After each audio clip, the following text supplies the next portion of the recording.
Welcome to this video. This is round 7 coverage for the Sinquefield Cup. Let's see what happened in round 7. We start with a somewhat non-exciting game. Topalov Giri, and this will be one of the quickest views on a game ever there here on the channel, because Topalov for some reason went for this line. This is check. Trading queens here. Well, he has lost the last 2 games, and this is maybe an explanation why he chooses this somewhat non-line. Yeah? It's a very, very safe line, and with where white basically can never lose if he's not totally brain dead. And well, he's also not going to win much. It's a super safe line, and we see that Giri equalizes with no problem. One thing is that f6 e5 setup. That is nowadays the setup that is known to be completely equal for black. In the 80s they sometimes played it differently, and then white sometimes got something. But here we just see, we have got trades, and absolutely nothing is happening. Yeah. Now white can claim that his knight is a slightly more active piece than this bishop, but well, in fact it's simply nothing going on. Check. Shuffled around a little bit and agreed to draw here. So a bit of a non-game.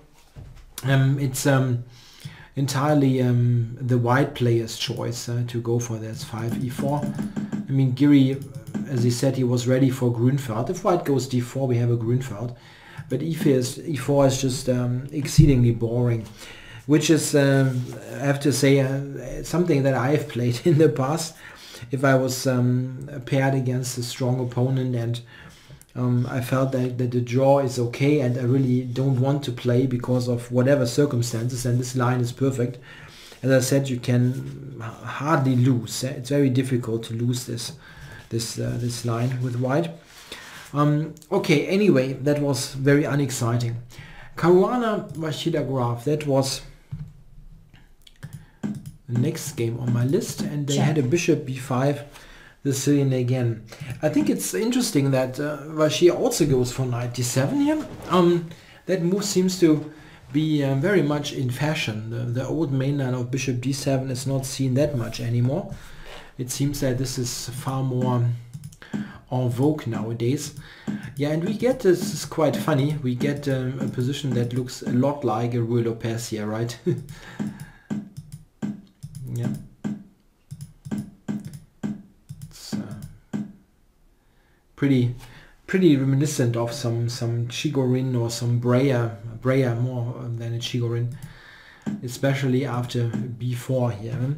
That's a good move here by Caruana. That is a typical device designed to fix that pawn on b5 and gaining some space. But MVL is playing that nicely, plays bishop d8, and he's got this idea in mind, trying to activate that bishop. The game, oh, that was the wrong button. The game really has, I have to say, unfortunately, it only has one key moment, and this is here after knight h5. Yeah, white had spent some tempi to fix the queen side. After knight h5, here white had an interesting opportunity that he did not take. It's not clear if it was promising white an advantage, but that was the moment where the game could have turned really crazy. White ultimately took on d8, after which not much was happening. Knight takes d5, however, is an interesting move. Yeah, looking at that knight. Yeah, best is bishop takes g5 now for black, and queen h5, bishop f6. It's pretty clear that this kind of position is giving black very good compensation. That bishop on f6 is just very strong, while the knight is not doing that much, and especially that pawn is under fire. Therefore, after bishop f6, knight c6 is more interesting. And And now bishop c3, knight Check. e7, king h8, e5 is a line that after the game Caruana showed in the interview. He had seen this but wasn't sure about the consequences, like g6, and he showed it up to here, like this, takes, and he said he couldn't really figure out what was going on, which is understandable.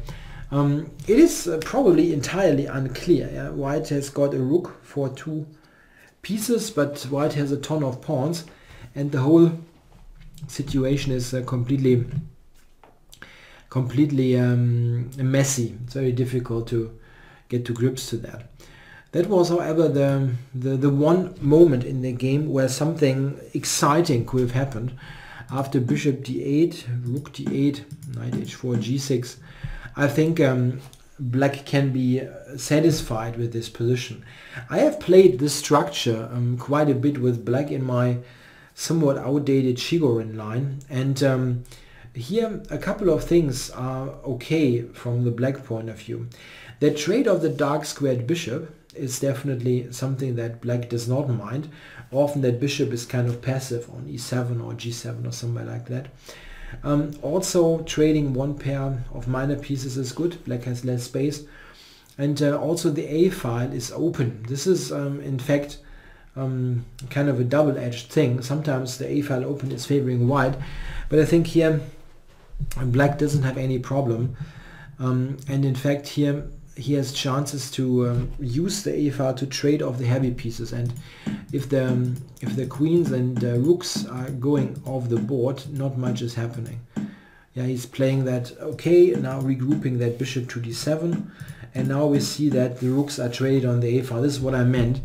Yeah, this position would have been more interesting for white if the a file would have been closed, because then white might have been able to do something on the king side while the a file and the whole queen side is closed. But here he cannot abandon the a file and hand it to black, so this is kind of a chopping block for those pieces. Yeah, so that is traded, and here they agreed to a draw. Yes, there's really not much going on. Even though I have to say that I have won that kind of endgame quite often in rapid and blitz chess. Okay, this is not rapid, not blitz, and the players are much stronger than your usual opponent on the ICC. But I mean, you can try. You can try something with black if you go for f5 and maybe put some pressure on those pawns. I'm not saying that black is bad, it's just that it wasn't completely necessary to agree to a draw right here. They could have continued a bit. Okay, not very exciting. Next game is a bit more interesting. It was Vishy Anand with white versus Wesley So. Okay, so we have got a Berlin again. Not the end game this time. And now Vishy took on c6. Yeah, this type of structure, to be honest, has always been a bit of a mystery to me. I sometimes have it myself as black, usually with the bishop on e7, because I don't play the Berlin, I play the classical with a6.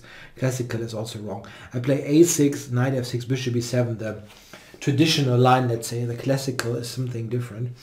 And sometimes they exchange on c6 as well, and it can lead to the same kind of a game. And I really never understood what white's idea is here. The only person who really scores with that with white is Magnus Carlsen. Yeah, and I'm going to show you exactly what I'm talking about. Let's look at the structure that they get in the game. Like this. I always wonder what the plan is here for white. With black, I'm pretty sure what I want to do. I want to put the knight somewhere on d4, and well, I already have the two bishops, so I don't need to worry about the future anyway. In that regard. And what is white's idea? I mean, d4 is difficult to play. The only idea that I can see that makes some sense to me is to try to play f4, yeah, to open up the position on the king side. But it's not so easy to do, and quite often if you imagine a knight on e6 or on g6, it's not even remotely possible. I really don't know. I don't know what white is doing. I mean, he's obviously very solid, and I mean, if he plays, I don't know, bishop e3 or something, and black trades and so on, there's really not much going on. It's ultra solid, but it's it doesn't feel like very threatening to black. In fact, in this game, Anand played some strange moves. The setup with knight on b2, I don't know, it looks strange. It really looks strange, and especially considering, I mean, you're white, right? You want to get some kind of thing going, and this already feels like black is totally fine. Yeah, Anand went for d4 and sacrificed a pawn there, trying to get compensation against the weakened queen side. I'm not sure. I mean, white has a little bit of compensation, but black still, he enjoys the bishop pair, and he doesn't have any really bad piece. And at best, this can be a vague compensation. f3, knight d6, yeah, counter-attacking that bishop. Went back to d7, and c4. Yeah, that's a good idea. That limits the black knight.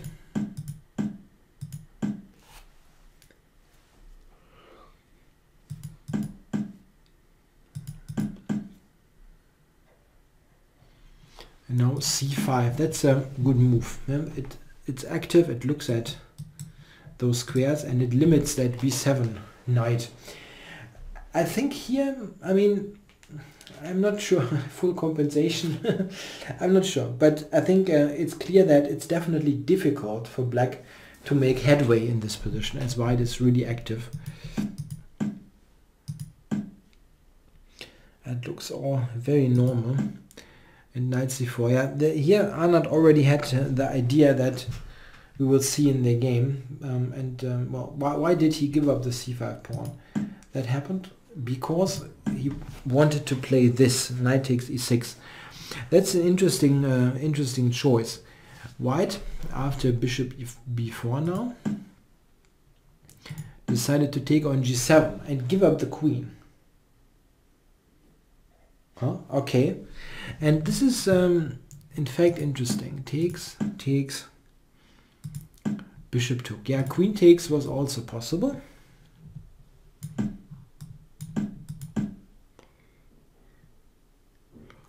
Yeah, something like that. It's very comparable to the actual game, just a slightly different piece placement. And I think the same evaluation is probably justified as in the game.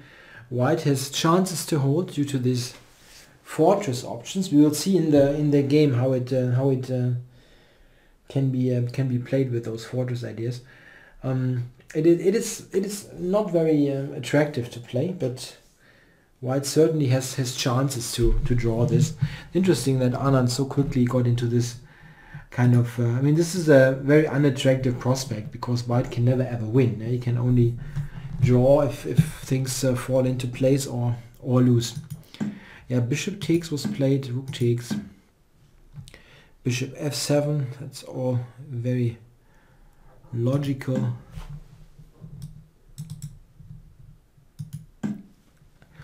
f5, that was a necessary move because white threatened to play knight e4 and possibly knight to c5. If he would get that in, knight to c5, then his position would be rather good. Yeah, the knight is protecting this and still has active ideas, so f5 is good. Rook c6, queen d7, went back, and rook e8, intending this of all things. It's important to understand that the computer's evaluation is not very reliable here. Of course, I mean, the computer gives black a complete win, and of course black is better. However, the computer does not see or does not understand the concept of a fortress correctly. Even in the final position that we will see shortly, the computer thinks that black is winning, even though this is not the case. Yeah, around here, I remember that Caruana's game was finished, and he was in the interview room, and when the interview was finished, Ashley asked him, okay, please give us your opinion on the games that are still running, and he guessed that this game where Anand here with white against So would end in a draw, because he felt that it would be very difficult to break a fortress. And we see the fortress shaping up rather quickly here. Knight c4. Black took it. Rook takes. Rook e2. h3. We can go right to the final position. Yeah, that's right here. With c6, black offered a draw.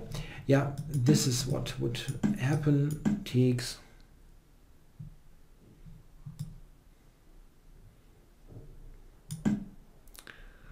Takes. Nah. Sorry, rook c5 is better. I'm sorry, screw that one up. Queen b3, we want this pawn. Yeah, and here this is a typical thing that computers have a hard time to understand. In fact, Stockfish is not giving black a win, but just a slight edge, which is a good sign. So computers have gotten a little bit better, at least at this, because it is really a total draw. White can just put this rook on c5 and stay. Yeah, there is absolutely nothing that black can do to progress, and it's a very, very easy positional draw with that rook on c5 stopping all counterplay. Certainly a game where we can question if Wesley had some chances there after the queen sacrifice by Anand. He definitely was in a comfortable situation there, but playing it even more accurately to really get a win out of it is a different thing. I mean, I did not really have hours on hand to find something, so I had no success. And but also the people who did the commentary there, they were really skeptical about black's winning chances. Maybe it is a draw after all. I mean, it's not such a terrible situation for white. He is rather well coordinated. Here it is clear it's a draw, but somewhat earlier, maybe at the usually those or quite often those material imbalances, they depend on the quality and coordination of the pieces, and once white has established that, he's okay to draw. Okay, that was the game Anand. So yeah, not a great game for Vishy, but yeah, you can't have the great games all of the time, and he really doesn't have an altogether great tournament. Okay, so up to the next game. So next game, Carlsen Grishuk. Here we go. Yeah. Again, Carlsen is going for the Open Sicilian. Yeah, this has netted him a nice victory against Wesley So, but this time he switches to a different line. He was Bishop e2 now, and actually repeats what Anand did a couple of rounds earlier against MVL. In that game, the French player played knight c6 and then d5. That was not what Grishuk wanted to do here. He went knight bd7, which is also the more normal knight placement in the Najdorf. One reason is that oops, I'm sorry. White is already signaling his intentions to put a knight on d5. With the knight on d7, you are ready to capture that knight quite comfortably. Knight d5 in fact was played. Castles, bishop takes ed5, rook c8, yeah, c4, knight e8, queen d2, b6. Yes, I've gone over those couple of moves a bit quicker because I want to look at this particular position. and talk about the structure here. The funny thing is that in that event they have that, how's it called, the confessional booth or something, yeah, where players can during the game issue a quick statement about their state of mind or what they think about their position or whatever. And here Carlsen supposedly, I mean, I didn't see that, we didn't watch that part, but he was they say that he went to that booth and he said that he doesn't like his position at all. Yep, but then I really want to know why he chose that opening line in the first place, because that's the whole point of the line. I mean, if you play knight queen d3 here, the only idea is knight d5 and to get exactly that structure. I mean, this is essentially what you aim for. So if you don't like it, then why did you aim for it in the first place? That I found a bit strange. And I mean, Carlsen obviously is aware that this is, I mean, normal for that line. If you play with queen d3, that's the old idea by Efim Geller back from the 60s. You want that structure. Yeah. If you don't want it, why play queen d3? It's a bit strange. So what is the point of this pawn structure? Yeah, white with the knight coming to d5 and then taking with the e-pawn, he now has created a 4 against 3 pawn majority on the queen side, and he likes to get those pawns rolling. Yeah, a4, b4, and so on. Especially nice would be to get in like b4, a4, and a5 to ultimately get to that a pawn. The real issue for white in this structure and in this game in particular is that the knight on b3 is simply entirely wrong. This position, if we just make some assumption, some theoretical question, if white would have this knight on c3 instead of b3, I would assume that he has a pretty decent advantage. Yeah, I mean, nothing like winning, but it would be nice for white because he quickly can play b4, a4, and so on, play on the queen side, while black's counterplay with f5 is not hitting that hard yet. And this is in fact what black wants to do. Black has 4 against 3 as well, of course, he's not a pawn down, and he wants to set his pawns there in motion, sometimes with the g-pawn, sometimes not. An idea is also to put the bishop here, activate it. Yeah, I mean, this is believed to be, that whole structure is believed to be around equal, but it's still, it's sophisticated to play. It's not easy, so can be recommended for both players. I also sometimes recommend this kind of system to white players looking for a more strategic way to battle the knight off. I think this is not a bad deal. There are a couple of ways to get to that structure. Carlsen's is just one of them. So, as I said, a bit strange that he didn't like his position at all, because he went for it very knowingly, or very it's very clear that it would happen.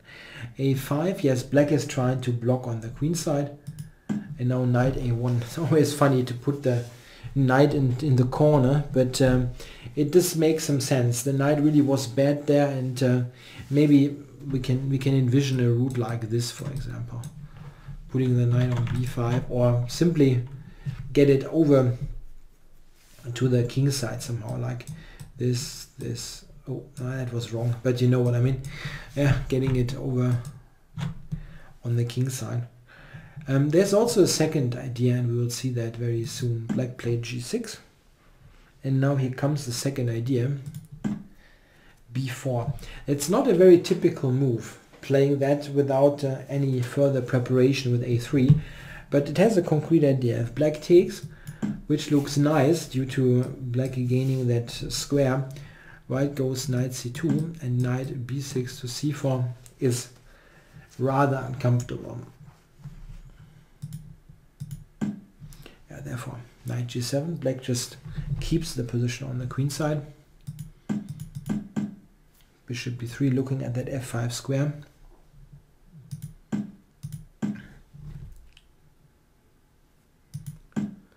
a4. Interesting. Yeah, now Carlsen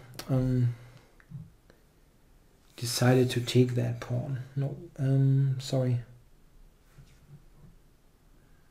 e4. No, he played rook b1 first. Yeah, sorry.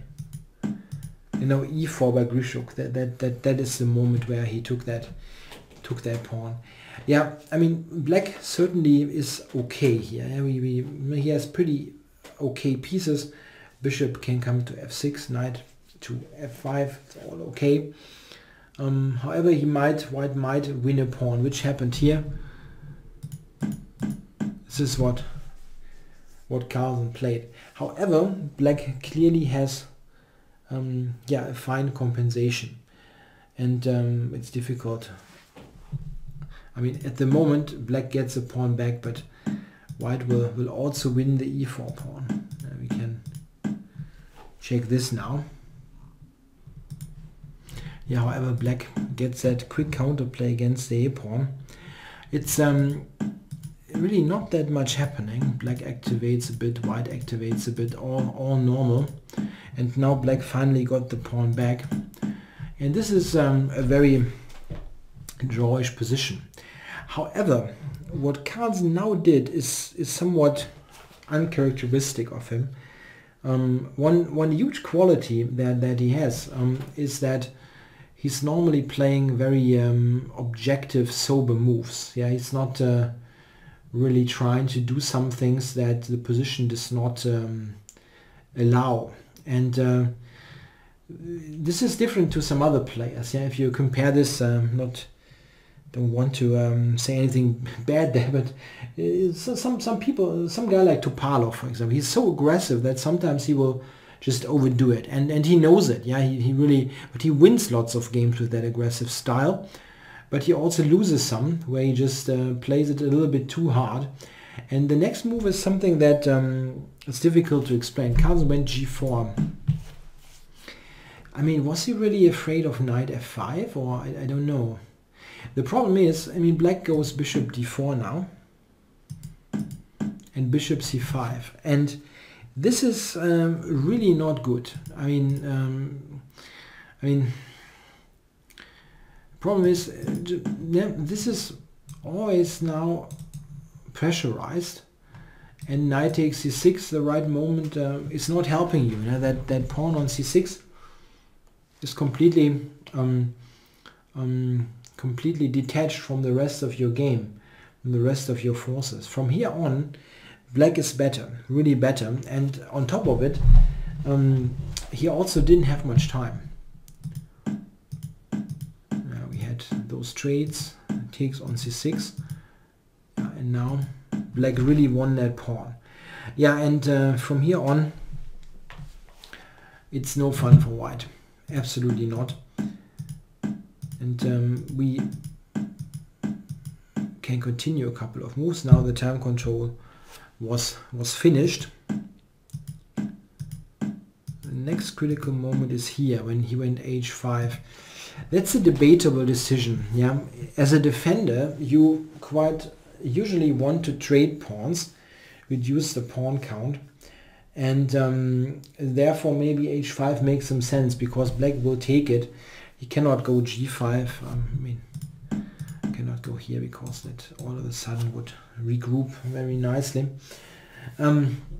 So black will take, and the question is really, did that help white? I mean, that pawn is a potential weakness, and I don't really see a great way forward. What I do know is that Grishuk now played a very patient, good technical game. Yeah, he very slowly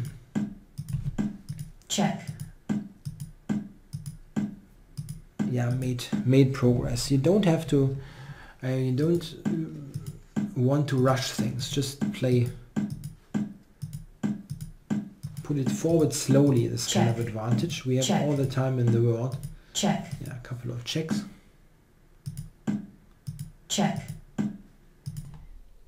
Yeah, here now is a critical moment. Grishuk now played rook e6.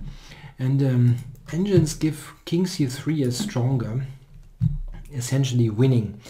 Yeah, but is it really winning? Yeah, I was I'm always checking what Grandmaster Ramirez has to say on chessbase.com. He does a quick annotation right after the round, using sometimes statements of the players and so on. This is always very helpful because I don't watch the broadcast the whole time, and he's part of the commentators and or the team at the place. So he gets to know some things that you can only know if you have watched the broadcast. So it's useful to know for my videos. And he says that King c3 is given as winning by the engines, but he's not entirely sure if it really does win. Yeah, I understand. The thing is that, I mean, if white takes and now just shuffles here, are you really winning? No? It's not clear to me, really. I have to agree. It's not clear to me. There are some fortress types of positions here. Even if the computer gives a clear advantage, it's not entirely sure that this is really the case, because sometimes they don't understand the fortress concept, that white, yes, white is in some trouble, it doesn't look good, whatever, but how to really go ahead. I mean, from d3 the knight has a ton of squares where it can jump and then jump back, and how are you going to win it? If you go over to h5, that will probably not keep the pawn on d4. It is not entirely sure. What Grishuk did, rook e6, however, after f4, bishop f6, takes. Yeah, and now the next move, however, this is a clear mistake, it seems, by Carlsen. We are dealing, or we are talking about a situation where he was down on time, basically playing on the increment that starts with move 60. He played the move knight f2. After that, he's definitely lost. It seems that king d2, according to the computers, would still hold. Interestingly enough. How exactly shall this hold? Let's have a look. King d5, trying to go in there. Now we can go back here, but this is a problem. So up to here, and now if king e4, we have check. Knight c5 check. That's the important point. There's now this pawn to attack, which is not there in this situation with the pawn on f7. Here we really have a draw. Here king f3. Yeah, and now it is a draw. Something like this. There is absolutely no way forward. It seems that king d2 was indeed a draw. Not 100% sure, but it seems to be a draw. It is, however, clear that knight f2 does lose. Bishop e7. Now this is a Zugzwang. Why exactly? The problem is, if white now, what did he do exactly? He played knight g4, but let's say white does that. Then we're going to go here. And now your king cannot move, so you have to move your knight. Again, a king cannot move, have to move the knight. And now something like bishop d6 probably. This win. Check. Here, back. And we go back. Is it bishop c7? I didn't really, I trusted the engine there, but I need to find it now myself. Knight c5, king c2, something like that will ultimately be a Zugzwang. But I'm not quite sure yet. How does this really work? Check. Bishop e7, how do you win exactly?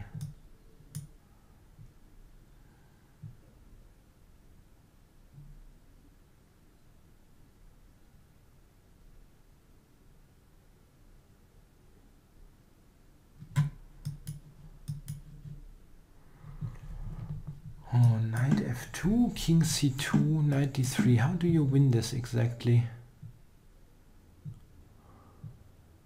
Have to lose a move somehow. I go all the way back here. Check.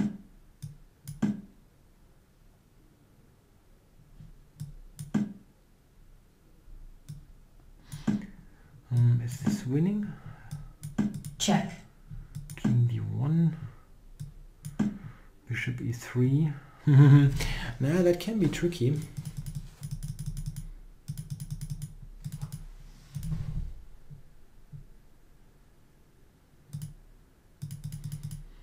Yeah, sorry for that live analysis. I'm just a bit unsure here. How does it actually win? This is what he played, but how does black win after 93? Okay, I'm going to look at the game and see what happens there. Here, I'm going to check afterwards. I'm not completely sure what Zugzwang is actually getting to white now. King here, knight f2, knight d3. Where does white... Ah, okay. Bishop a3, knight f2. Yeah, this is the Zugzwang. Yeah, that's clear. You just have to lose a tempo there.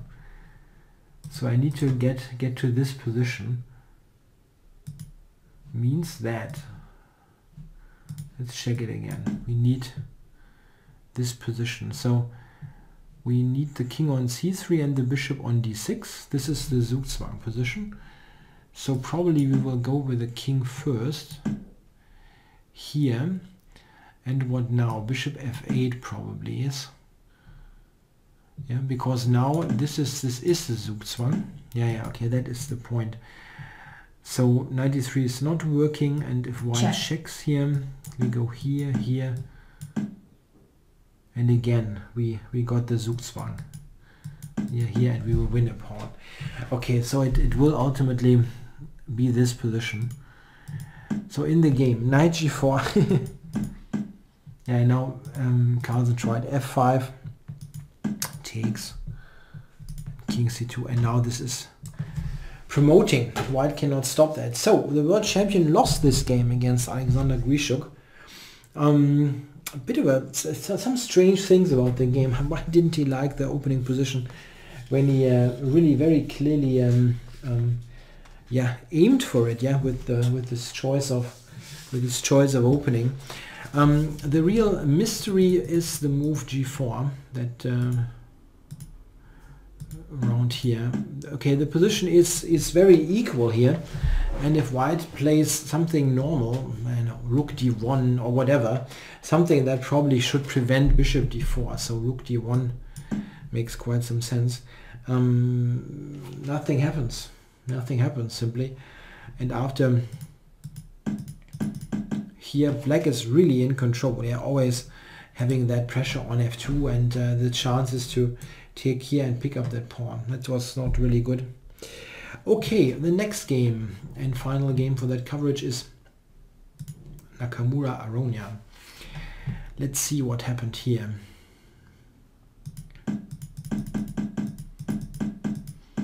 Yeah, Rui. And Aronian is going for his favorite martial attack.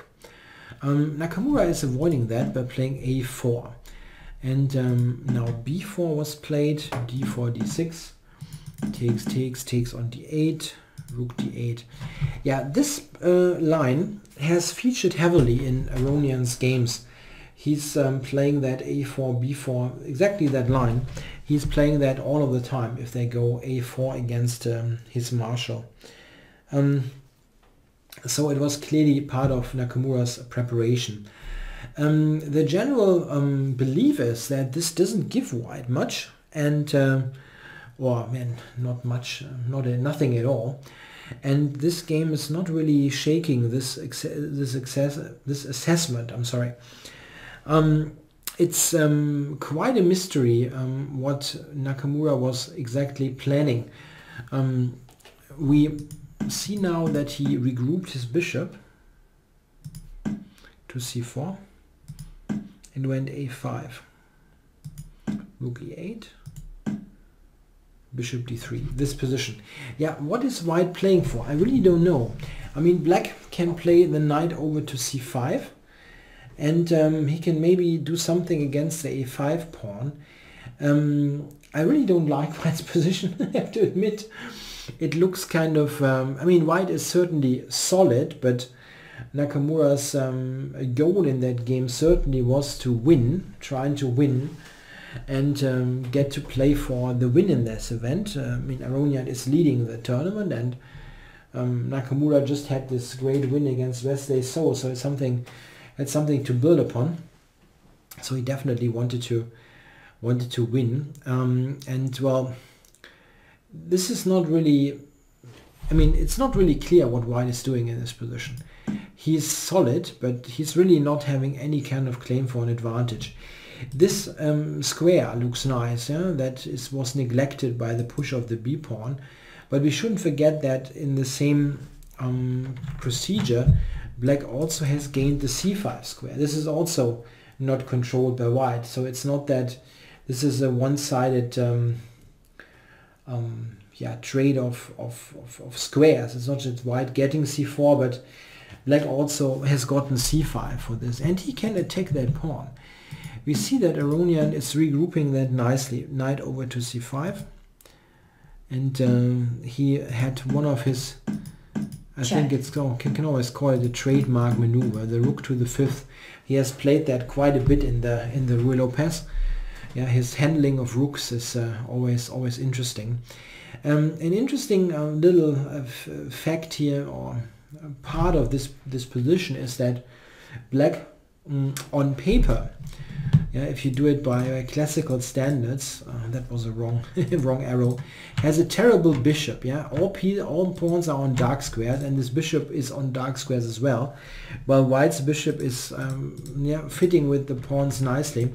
Still, White's bishop is not doing anything. It's looking at that E5 pawn, which is very safely defended, and Black's bishop isn't a real issue because it can be activated. And this is in fact Aronian's next step in this position. Yeah, he went over here attacking A5, so White has to use now 2 rooks to keep that pawn. It's not exactly ideal. Bishop C5. Yeah, little improvement of the rook. And now it gets traded. The interesting effect is, with the bishop gone, Black all of a sudden has the opportunity to use the d4 square for his knight. Very nice. Yeah, so now after knight f takes e3, there were a couple of options. Black also could have, he took on e3 here, yeah? He took on e3. He also could have taken on b2, and after, let's say, I don't know, rook takes, probably continue to play from this position. He has this nice square here. Yeah? That also was interesting, not a bad choice at all. However, he took on e3. I think the idea is that the bishop is still a very sorry piece here, and the knights are just far more effective in this type of position. Yeah, centralizing first, and now g4. I'm not sure about that move. It seems more weakening than really leading too much. I mean, f4 is a pretty glaring weakness, and I didn't really see the positive side of the move. In general, only Black can do something, and Aronian played it very, very, very nicely, slowly getting forward. Yeah, the ideal knight formation there. Check. Here we go. And knight g5. Yeah, we see that g4, I don't know, it really didn't seem to help. Takes.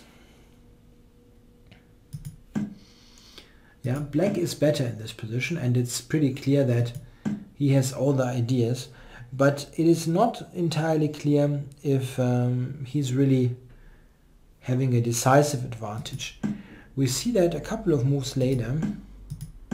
Here, now Nakamura plays the move rook d1, and after that he's really in deep trouble.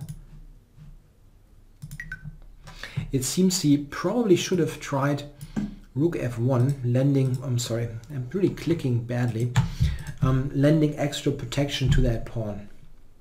Yeah, currently if Black takes here, you get far too much play for that, so that's not working.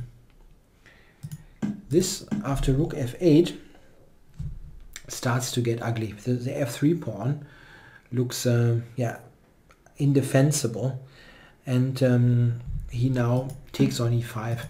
Yeah, what else? If he does that, black will take, and there is no compensation really. Yeah, knight e5 was tried by Nakamura. Check. But now black is crashing through. Check. And it is relatively Check. easy to play. Black Check. can give a ton of checks. Check. Check. Yeah, repeating a little bit. And now taking on h2. Yeah, black now has extra pawns. It's one at the moment. 5. It's one pawn, but the remaining pawns, they are all weak. Yeah, and in addition, I mean, black's king is in the middle of the board and white's is just totally passive. Check. Yeah, check here. Up to f4. And that was falling. And after rook c3, Nakamura resigned. Yeah, so a loss here for the currently, according to live ratings, world number 2 here, Hikaru Nakamura. Yeah, and Aronian really having a great event there. Yeah, he's on +3. He has beaten all the American players, Caruana, So, and now Nakamura. Quite funny how it sometimes goes. Yeah, in that game, Nakamura's opening choice doesn't feel very inspiring. I mean, this is this is what he had prepared, it seems, and white really has absolutely nothing. And Aronian also has a great experience in that position type. We saw that he was really absolutely never close to being in some kind of trouble. It was very smooth sailing, basically. And all in all, it's quite mysterious what drew Nakamura to play this. It's however not so easy, if we look at this again, to determine what went wrong. Obviously, that rook 81 move, giving up f3 at the end, was a big mistake. But he really was in deep trouble beforehand. But it's hard to pinpoint the exact moment there. I mean, I think around here it's not helping, and I don't really like g4. I don't see the point of that move really, what it is doing. But it is definitely already very uncomfortable, because black has all the ideas, and white can basically just sit and wait. He has a very unattractive position. So what does that mean after this round? It means that Aronian is leading alone, 1 point ahead of the field. A couple of players are behind with one point, trailing by 1 point. So he has excellent chances to win that event, which would be, I think, a good sign, yeah, after his very bad year that he had, that he gets a tournament win in. It's not done yet. There's still 2 rounds to play, but his chances, of course, are excellent. Yeah, I hope you enjoyed that overview of round 7, and I'll be back tomorrow with round 8 recap. Thanks for watching.